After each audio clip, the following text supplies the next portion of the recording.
శ్రీ వెంకటేశ్వర స్తోత్రం.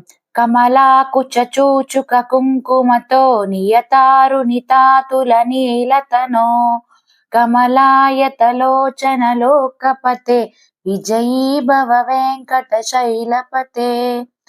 సచతుర్ముఖ షణ్ముఖ పంచముఖ ప్రముఖాఖిల దైవత మౌలిమనే శరణాగత వత్సల సారనిదే పరిపాలయ మాం వృషశైలపతే.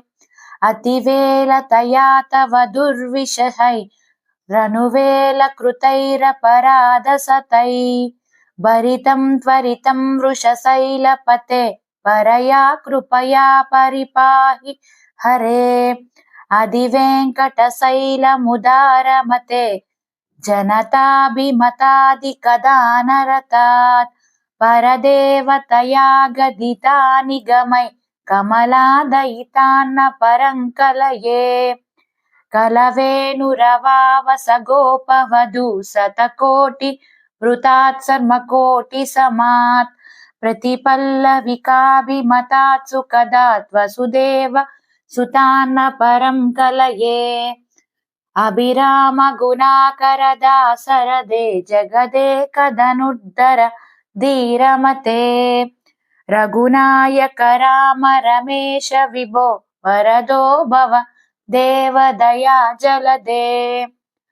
అవనీతనయా కమనీయకరం రజనీకర చారుముఖాంబురుహం రజనీచర రాజతమోపి హరం మహనీయమహం రఘురామమయే. సుముఖం సుహృదం సులభం సుఖదం స్వనుజం చ సుకామయ సుఖాయ మమోఘశరం అపహాయ రగాద్వయ మన్యమహం న కదంచన కంచన జాతు భజే. వినా వెంకటేశం ననాదో ననాద సదా వెంకటేశం స్మరామి స్మరామి. హరే వెంకటేశ ప్రసీద ప్రసీద ప్రియం వెంకటేశ ప్రయచ్చ ప్రయచ్చ.